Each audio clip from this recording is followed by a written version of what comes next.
बिस्मिल्लाहिर्रहमानिर्रहीम। अस्सलाम वालेकुम। तो कैसे हैं आप? दुआ है जहाँ रहें खुश रहें, शाद व आबाद रहें और अल्लाह की अमान में रहें। फ्रेंड्स, आपको टॉप क्वालिटी फूड सीक्रेट्स में दिल की गहराइयों से खुशामदीद। आज हम बनाएंगे कद्दू गोश्त। स्टार्ट करेंगे।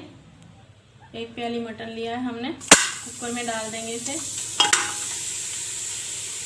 3 अदद मीडियम साइज़ के प्याज लिए हैं। देसी लहसुन लिया है, तकरीबन 20 से 25 दबे हैं। 2 अदद टमाटर लिए हैं, ये भी डाल देंगे। अदरक बारीक बारीक चॉप कर लिया है, एक छोटा टुकड़ा डाल देंगे इसे भी। खुश्क मसालों में नमक लिया है 1 टीस्पून, मिर्चें ली हैं 1 टीस्पून, 1/4 चम्मच हल्दी लिया है, डाल देंगे।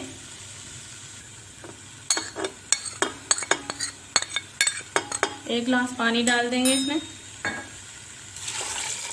मिक्स कर लेंगे इसे अच्छे तरीके से।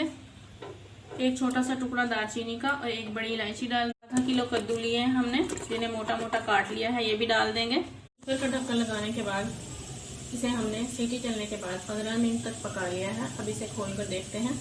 खोल लेंगे इसे। देखिए ये अच्छे से गल चुके हैं। जबकि एक कढ़ाई ले लेंगे, ऑयल ले लेंगे कढ़ाई में, इसे गर्म करेंगे।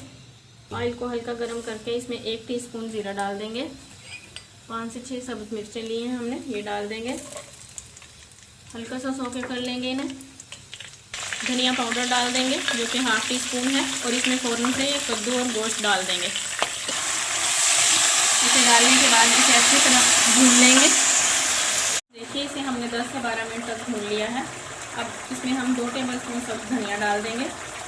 1/4 टीस्पून गरम मसाला डालेंगे। फ्रेंड्स, बहुत ही मज़ेदार कद्दू गोश्त तैयार है। आप इस रेसिपी को अपने फ्रेंड एंड फैमिली के साथ शेयर करें, लाइक करें, चैनल को सब्सक्राइब करें। मुझे दें इजाज़त। अल्लाह हाफिज़।